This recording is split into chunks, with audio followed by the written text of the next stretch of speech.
अस्सलामुअलैकुम जी। तलबा कैसे हैं? ठीक है बेटा। आज हम एक्सरसाइज नंबर 1.2 सॉल्व करने लगे हैं। इससे पहले आपने मैट्रिक्स की टाइप्स पढ़ी हैं। अगर किसी ने वो लेक्चर नहीं देखा तो उस लेक्चर का लिंक भी आपको डिस्क्रिप्शन में मिल जाएगा। तो पहले वो लेक्चर देख लें ताकि आपको ये एक्सरसाइज समझने में आसानी रहे। अभी हम इसका क्वेश्चन नंबर 1 सॉल्व करते हैं। आओ जी देखते हैं कैसे सॉल्व होता है। ये इसमें जी क्वेश्चन नंबर 1 है, लिखा है from the following matrices identify unit row column and null matrix. हमने इन मैट्रिसेस में से जो हमारे पास दिए मैट्रिक्स हैं A B C D E और एफ, यहाँ से हमने आइडेंटिफाई करना है, पहचान करनी है कि कौन सा मैट्रिक्स यूनिट मैट्रिक्स है, कौन सा रो है, कौन सा कॉलम है और नल मैट्रिक्स कौन सा है। इनकी पहचान करनी है। तो देखते हैं अभी सबसे पहले ए मैट्रिक्स है, ए इक्वल 0 0 0 0।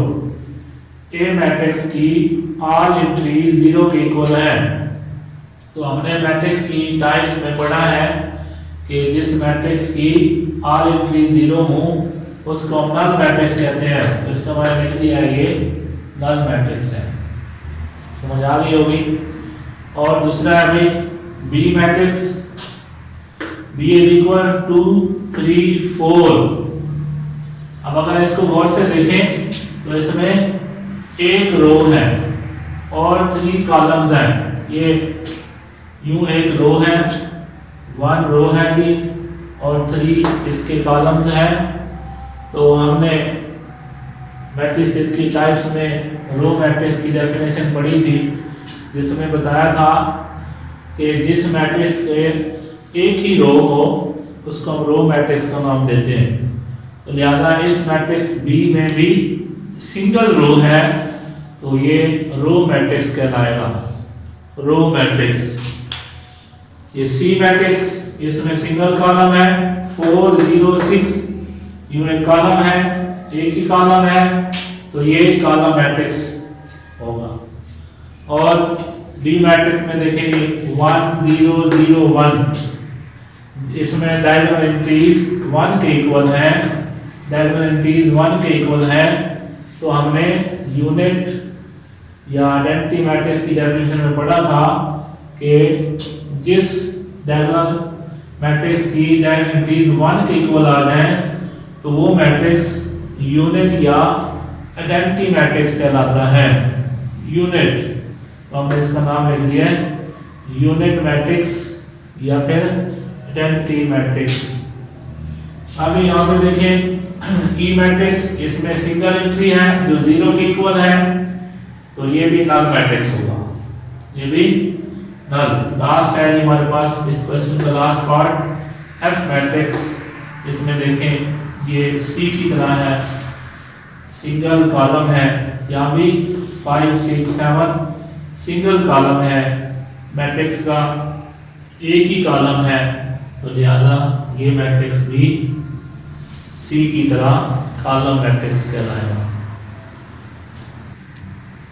आगे बेटा ये क्वेश्चन नंबर 2 है, जिसमें पूछा गया है कि ये गिवन मैट्रिसेस है, ये तकरीबन 9 मैट्रिसेस हैं।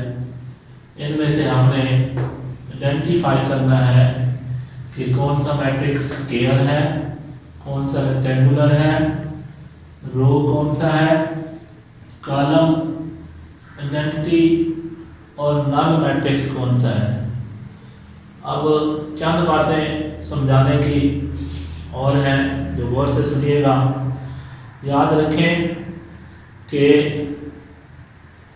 स्केयर और रेक्टेंगुलर मैट्रिक्स वो तमाम मैट्रिक्स जो कॉलम मैट्रिक्स हूँ या रो मैट्रिक्स हूँ वो रेक्टेंगुलर भी होते हैं। ये देखिए हमारे पास यहाँ कॉलम मैट्रिक्स है, इसको हम रेक्टेंगुलर भी कहेंगे। पहले रेक्टेंगुलर है फिर कॉलम है ये, या ये रो मैट्रिक्स है तो पहले हम इसको रेक्टेंगुलर मैट्रिक्स का नाम देंगे, फिर दूसरे नंबर पे ये रो मैट्रिक्स भी है।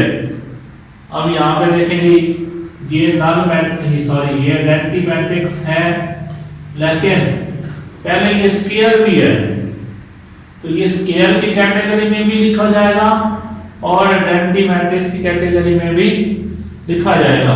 इसी तरह यहाँ पे देखें ये मैट्रिक्स है जिसमें तमाम एंट्रीज 0 के इक्वल हैं, तो ये नल मैट्रिक्स भी होगा, लेकिन उसके साथ ये रेक्टेंगुलर भी होगा। क्यों रेक्टेंगुलर होगा? क्योंकि इसमें 3 रोज और 2 कॉलम्स हैं, उस लिहाज से ये रेक्टेंगुलर भी है और दूसरा नाम इसका नल मैट्रिक्स है। तो ये चंद बातें ऐसी थी जो आपको पहले समझानी थी। तो अब देखिए भाई हम चेक करते हैं कि कौन सा मैट्रिक्स कितने मैट्रिक्स या कौन कौन से मैट्रिक्स स्क्वायर मैट्रिक्स के इक्वल है। देखिए बेटा ये मैंने सॉल्व कर दिए, तो ये स्क्वायर मैट्रिक्स। अब हम इन सारे मैट्रिसेस में चेक करेंगे कि कौन कौन से मैट्रिक्स स्क्वायर मैट्रिक्स की कैटेगरी में आते हैं। तो मुझे नजर आ रहा है यहाँ पे थर्ड नंबर पे ये जो मैट्रिक्स है 6 -4 3 और -2, ये स्क्वायर मैट्रिक्स है क्योंकि इसमें 2 रोज हैं और 2 ही कॉलम्स हैं। और नंबर 4 मैट्रिक्स ये भी स्क्वायर है, इसमें भी 2 रोज और 2 कॉलम्स हैं। और नंबर 8 ये भी स्क्वायर है, इसमें भी 3 रोज और 3 कॉलम्स हैं। तो हमारे पास जो स्क्वायर मैट्रिक्स आ रहे हैं वो ये 3 मैट्रिक्स हैं, पार्ट नंबर 3, 4 और 8 पार्ट। अभी मैंने आपको बताया था कि ये बेशक नल सॉरी ये यूनिट मैट्रिक्स है, लेकिन ये अभी स्क्वायर भी है, स्क्वायर की कैटेगरी में भी काउंट होगा। जब हम यूनिट पे पहुंचेंगे तो फिर ये यूनिट की कैटेगरी में भी लिखा जाएगा। नेक्स्ट है हमारे पास रेक्टेंगुलर मैट्रिक्स। रेक्टेंगुलर मैट्रिक्स में बहुत सारे मैट्रिसेस हैं जो रेक्टेंगुलर मैट्रिक्स की कैटेगरी में आ रहे हैं। रेक्टेंगुलर मैट्रिक्स वो होता है जिसमें rows number of rows are not equal to number of columns, यानी मैट्रिक्स में रोज की तादाद कॉलम की तादाद के इक्वल ना हो तो वो रेक्टेंगुलर होता है। यहाँ पे देखा जाए तो ये 1 पार्ट, इसमें 2 रोज है और 3 कॉलम्स हैं, इसलिए ये रेक्टेंगुलर मैट्रिक्स काउंट किया जाएगा। नंबर 1 रेक्टेंगुलर मैट्रिक्स लिख दिया है। नंबर 2 इसमें 3 रोज और 1 कॉलम है, ये भी रेक्टेंगुलर मैट्रिक्स की कैटेगरी में काउंट होगा। और नंबर 5 इसमें भी 3 रोज और 2 कॉलम्स हैं, ये भी रेक्टेंगुलर मैट्रिक्स यहाँ पे लिख दिया। नंबर 5 भी रेक्टेंगुलर मैट्रिक्स है। नंबर 6 ये भी रेक्टेंगुलर है। नंबर 7 ये भी रेक्टेंगुलर है। हाँ आप देख रहे होंगे कि यहाँ पे ये मैट्रिक्स ये और ये तीनों रेक्टेंगुलर तो है, लेकिन उसके साथ साथ ये दोनों कॉलम मैट्रिक्स है और ये रो मैट्रिक्स है, लेकिन अभी हम इनको रेक्टेंगुलर मैट्रिक्स की कैटेगरी में भी लिखेंगे। और इसके बाद है नंबर 9 पार्ट, इसमें बेशक ये नल मैट्रिक्स है लेकिन रेक्टेंगुलर की कंडीशन भी पूरी कर रहा है, इसमें 3 रोज हैं और 2 कॉलम है, लिहाजा ये नंबर 9 भी रेक्टेंगुलर मैट्रिक्स में लिख दिया हमने। और नेक्स्ट है रो मैट्रिक्स। रो मैट्रिक्स में कौन सा है? एक ही मैट्रिक्स है यहाँ पे जो हमें रो की शक्ल में नजर आ रहा है, जिसमें एक ही रो है, वो है पार्ट नंबर 6। तो यहाँ पे लिख दिया है रो मैट्रिक्स में 6 पार्ट वाला मैट्रिक्स रो मैट्रिक्स है। कॉलम मैट्रिक्स में ये 2 मैट्रिक्स आ रहे हैं, नंबर 2 पार्ट और नंबर 7। इसमें क्योंकि इनकी नंबर ऑफ कॉलम्स एक ही है, इसका भी एक ही कॉलम है और इसका भी एक ही कॉलम है, लिहाजा ये दोनों मैट्रिसेस कॉलम मैट्रिक्स की कैटेगरी में लिखे जाएंगे। और नेक्स्ट है जी आइडेंटिटी मैट्रिक्स। आइडेंटिटी मैट्रिक्स वो होता है जिसमें डायगोनल एंट्रीज 1 1 के इक्वल हो। तो ये डायगोनल एंट्रीज 1 1 है। पार्ट नंबर 4 एक ही मैट्रिक्स है इन सारे मैट्रिसेस में जो आइडेंटिटी मैट्रिक्स की कैटेगरी में आता है। और लास्ट हमारा है नल मैट्रिक्स। नल मैट्रिक्स के बारे में पहले भी पढ़ा है हमने। क्वेश्चन नंबर 1 में ऐसा मैट्रिक्स जिसमें ऑल एंट्री 0 के इक्वल हो तो नल होता है। तो यहाँ पे देखा जाए तो सम में ये मैट्रिक्स लास्ट वाला पार्ट नंबर 9, तो इसमें तमाम एंट्री 0 के इक्वल है, लिहाजा ये नल मैट्रिक्स कहलाएगा। हाँ जी अजीज तलबा, ये क्वेश्चन नंबर 3 और 4 दो क्वेश्चन मैंने एक ही साथ लिख दिए हैं तो ताकि टाइम की बचत हो। क्वेश्चन नंबर 3 में बेटा पूछा गया है from the following matrices identify, आपने इन मैट्रिसेस में से आइडेंटिफाई करना है कि डायगोनल मैट्रिक्स कौन सा है, स्केलर कौन से हैं और यूनिट मैट्रिक्स कौन से हैं। और क्वेश्चन नंबर 4 में आपने find the negative of these matrices, ये मैट्रिक्स दिए हुए हैं 5 मैट्रिक्स हैं, इनका हमने नेगेटिव मैट्रिक्स फाइंड करना है जिसकी डेफिनेशन हम ऑलरेडी टाइप्स ऑफ मैट्रिसेस में पढ़ चुके हैं। ये नेगेटिव मैट्रिक्स कैसे फाइंड करते हैं, लो जी अब हम इसको हल करेंगे, हल करके मिलते हैं जी। यारे बच्चों क्वेश्चन नंबर 3 के सॉल्यूशन की तरफ जाने से पहले मैं एक सेंटेंस बोलने लगा हूँ, गौर से सुनिएगा। All diagonal entries, all scalar and unit matrices are diagonal matrices but all diagonal matrices are not unit and scalar। तो ये जो सेंटेंस मैंने बोला है इसका थोड़ा सा मैं आपको समझा दूं कि तमाम स्केलर और यूनिट जो मैट्रिसेस होते हैं वो सारे के सारे डायगोनल होते हैं, वो सारे के सारे डायगोनल होते हैं, लेकिन जरूरी नहीं है कि हर डायगोनल भी स्केलर या यूनिट मैट्रिक्स हो। तो हम यहाँ पे देखते हैं, अभी ए मैट्रिक्स है, बी सी डी और ई, ए मैट्रिक्स 4 0 0 4 ये स्केलर मैट्रिक्स है, लेकिन आपने डेफिनेशन में पढ़ा था कि स्केलर मैट्रिक्स वो ही होता है जो डायगोनल हो, पहले जो डायगोनल नहीं होगा वो स्केलर भी नहीं हो सकता। तो हम कहेंगे मैट्रिक्स ए स्केलर भी है और डायगोनल भी है, तो ए को डायगोनल की कैटेगरी में भी लिखेंगे और स्केलर की कैटेगरी में भी लिखा जाएगा। बी मैट्रिक्स 2 0 0 -1 ये डायगोनल एंट्रीज अदर देन 0 है तो ये डायगोनल मैट्रिक्स होगा। बी भी डायगोनल कैटेगरी में लिख दिया है। सी 1 0 0 1 ये देखने में यूनिट मैट्रिक्स लग रहा है, यूनिट ही है, लेकिन ये यूनिट मैट्रिक्स के साथ डायगोनल भी है, तो हम इसको डायगोनल की एंट्री में भी लिखेंगे सी और यूनिट मैट्रिक्स में भी सी लिखा जाएगा। मैट्रिक्स डी 3 0 0 1 डायगोनल एंट्री में से at least 1 entry must not be 0, तो इनमें दो डायगोनल एंट्री में से एक 0 के इक्वल नहीं है, तो ये भी डायगोनल मैट्रिक्स होगा। D is the diagonal matrix. Last में है ई मैट्रिक्स 5 -3 0 0 1 + 1 5 - 3 = 2 1 + 1 = 2, तो ये बोथ एंट्रीज जो डायगोनल है वो 2 के इक्वल है, यानी डायगोनल एंट्रीज आर सेम, तो ये ई मैट्रिक्स स्केलर मैट्रिक्स होगा, लेकिन स्केलर के साथ ये डायगोनल भी होगा। यहाँ पे याद रखने की बात है कि तमाम यूनिट मैट्रिक्स और स्केलर मैट्रिसेस असल में डायगोनल मैट्रिसेस ही होते हैं। जितने भी यूनिट हो या स्केलर हो वो पहले डायगोनल होंगे, तब जाके उसके बाद वो दूसरी कैटेगरी में कौन होंगे, स्केलर वाली या फिर यूनिट मैट्रिक्स वाली में लिखे जाएंगे। तो उम्मीद है ये समझ आ गया होगा। अगर आपको समझ नहीं आया तो आप टाइप्स ऑफ मैट्रिसेस में जाके इनकी डेफिनेशन दोबारा गौर से पढ़े सुने, तो फिर आपको मजीद इसको समझने में आसानी होगी। क्वेश्चन नंबर 4 है, find the negative of these matrices. Negative कैसे फाइंड करते हैं जी? किसी मैट्रिक्स का नेगेटिव फाइंड करने के लिए उसमें मौजूद एंट्रीज के साइन चेंज कर देते हैं, और जिसका मैट्रिक्स का नेगेटिव फाइंड करना है उसके साथ माइनस का साइन लगा दिया जाता है। मसलन ए का नेगेटिव मैट्रिक्स फाइंड करने लगे हैं तो लिखेंगे माइनस ए।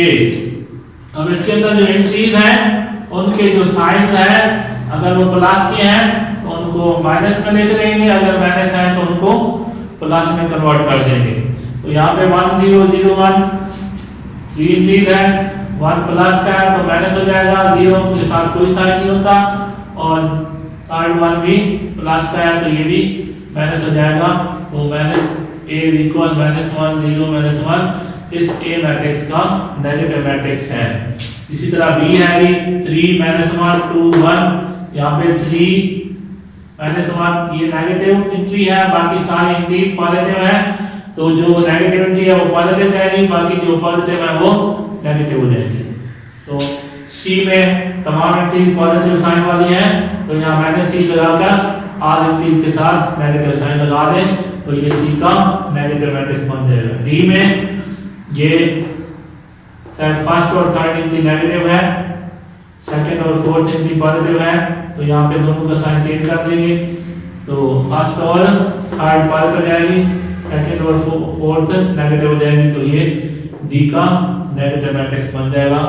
इसी तरह E मैट्रिक्स है जी 1 -5 2 3, 1 प्लस का है तो माइनस का हो जाएगा, -5 माइनस का है तो वहां पे प्लस का हो जाएगा, 2 प्लस का है तो यहाँ माइनस साइन के साथ लिखा जाएगा, 3 भी प्लस का है तो यहाँ भी 3 भी यहाँ माइनस साइन के साथ लिखेंगे।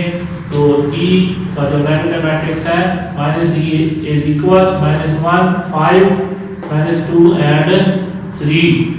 ये क्वेश्चन नंबर 4 था जी। हाँ बेटा जी सुलभा, ये अब लास्ट एक्सरसाइज के 2 क्वेश्चन हैं, ये क्वेश्चन नंबर 5 और 6। इसमें 5 में कहता है जी ट्रांसपोज फाइंड कर दें A matrix B C D, ये 4 मैट्रिक्स मैंने लिखे हैं। वैसे इसके 6 पार्ट हैं और मेरा इरादा है कि इस बार आपको कुछ असाइनमेंट भी दी जाए ताकि आप भी कुछ काम करें। 4 पार्ट्स मैं सॉल्व कर दूंगा आपको, बल्कि अभी कर देता हूँ, और इसके बाद जो 2 पार्ट्स रहते हैं वो मैं लिख दूंगा जो आपने सॉल्व करने हैं, और मुझे कमेंट्स करके बताना है कि आपने वो डन किए हैं कि नहीं, आपसे कंप्लीट हुए हैं कि नहीं। और क्वेश्चन नंबर 6 में वेरीफाई करना है, 2 मैट्रिसेस दिए हुए हैं A B, तो इसके 2 ही क्वेश्चन हैं, 2 पार्ट्स हैं। A transpose whole transpose is equal to A, ये वेरीफाई करना है। दूसरा B transpose then whole transpose is equal to B। इसमें से भी मेरा माइंड तो यही है कि मैं भी आपको एक पार्ट सॉल्व कर दूं, दूसरा आप खुद सॉल्व करें। चलिए जी अभी इनको सॉल्व करते हैं। हाँ जी बेटा ये मैंने सॉल्व कर दिए, अब देखें समझ में आए। A मैट्रिक्स है जी 1 0 1 -2, इसमें एक कॉलम है। तो मैट्रिक्स के ट्रांसपोज में हमने पढ़ा था कि जब किसी मैट्रिक्स का ट्रांसपोज लेना है तो उसके ऊपर T लगाना है, T लिखना है, जिसका मतलब ट्रांसपोज ही होता है। It mean transpose of A के ऊपर T लिखा हुआ है, इसे हम पढ़ेंगे ट्रांसपोज ऑफ A। और आगे मैट्रिक्स में क्या चेंज लगानी है, जो कॉलम है उसको रो में और जो रो है उसको कॉलम में चेंज कर दे तो हमारे पास उस मैट्रिक्स का ट्रांसपोज आ जाता है। अब देखिए यहाँ पे मैट्रिक्स A में 1 0 1 -2 ये एक कॉलम है, तो इसको हमने रो में कन्वर्ट कर दिया, लिख दिया 0 1 -2 और ये A का ट्रांसपोज बन गया है। इसी तरह मैट्रिक्स B है, B में एक रो है, सिंगल रो है, B ट्रांसपोज फाइंड करते हुए इस रो को कॉलम में कन्वर्ट कर दें, तो 5 1 -6 ये B का ट्रांसपोज बन गया है। और C मैट्रिक्स है जी, इसमें रो 1 2 2 -1 3 0, C ट्रांसपोज लिखेंगे 1 2 रो को 1 2 कॉलम में यूं लिख दें, सेकंड रो है जी 3 माइनस 1 है, इसको सेकंड कॉलम बना, सॉरी 2 माइनस 1 है जी, इसको सेकंड कॉलम 2 माइनस 1 में यूं लिख दें। और थर्ड रो है 3 0, इसको थर्ड कॉलम 3 0 में लिख दें। तो यानी रोज को हमने कॉलम में कन्वर्ट कर दिया, तो ये सी का ट्रांसपोज हो गया है। अब ये है जी डी मैट्रिक्स 2 3, एक रो है, इसको हमने 2 3 कॉलम में कन्वर्ट कर दिया है। 0 5 सेकंड रो है, तो सेकंड कॉलम 0 5 न्यू लिख दें, तो ये डी का ट्रांसपोज हो जाएगा। आगे ई मैट्रिक्स और एफ मैट्रिक्स है, ये आपने खुद इसका ट्रांसपोज फाइंड करना है। यहाँ पे लिखना है ई का ट्रांसपोज।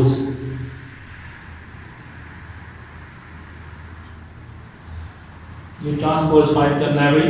और question number, last question number जो 6 है, इसमें वेरीफाई करना है ए ट्रांसपोज, फिर इसका दोबारा ट्रांसपोज लें तो वो ए के इक्वल आना चाहिए। इसमें से फर्स्ट पार्ट मैंने सॉल्व कर दिया है, सेकंड आपने खुद प्रूव करना है। तो लेते हैं मैट्रिक्स ए। ये मैट्रिक्स हमारे पास है 1 2 0 1 1 2 0 1। इसमें हमने पहले ए का ट्रांसपोज लेना है। ट्रांसपोज जैसे क्वेश्चन नंबर 5 किया उसी तरह ही करना है।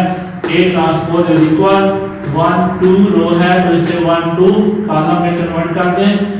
2 0 1 रो है, तो इसे 0 1 सेकंड कॉलम में कन्वर्ट कर दिया। अब दोबारा इसका फिर ट्रांसपोज लेंगे, लिखेंगे ए ट्रांसपोज, दोबारा होल ट्रांसपोज लगाकर इस मैट्रिक्स का फिर ट्रांसपोज लेंगे। फिर इस मैट्रिक्स की जो फर्स्ट रो है उसको दोबारा फर्स्ट कॉलम में कन्वर्ट कर देंगे। 1 0, ये 1 0 2 1, ये 2 1 सेकंड रो सेकंड कॉलम में कन्वर्ट होगी। अब अगर गौर से देखें तो ये जो ए ट्रांसपोज होल ट्रांसपोज है 1 2 0 1 मैट्रिक्स ए 1 2 0 1 के इक्वल आ चुका है। तो हम कह सकते हैं कि ये ए के इक्वल है। इसके इक्वल है ए के। तो यहाँ पे प्रूव हो गया है A transpose whole transpose equal to A. या कह सकते हैं किसी मैट्रिक्स का एक बार ट्रांसपोज लेने के बाद जब हम दोबारा ट्रांसपोज लेते हैं तो वो उसी मैट्रिक्स के इक्वल आ जाता है। तो प्रूव हो चुका है, prove A transpose whole transpose equal to A. तो बेटा ये एक्सरसाइज नंबर 1.2 के 6 क्वेश्चन थे वो हमने आज कंप्लीट कर लिए हैं। अगर आपने इससे पहले इस एक्सरसाइज से रिलेटेड जो टाइप्स ऑफ मैट्रिसेस हैं वो पढ़ चुके हैं तो फिर तो आपको अच्छी तरह ये समझ आ जाएगा इंशाल्लाह। अगर नहीं पढ़ा तो फिर दोबारा उसको पढ़ लें टाइप्स ऑफ मैट्रिसेस, फिर आपको ये एक्सरसाइज आसानी से समझ आ जाएगी। अल्लाह ताला आप सबका हामी नासिर हो। अल्लाह हाफिज़।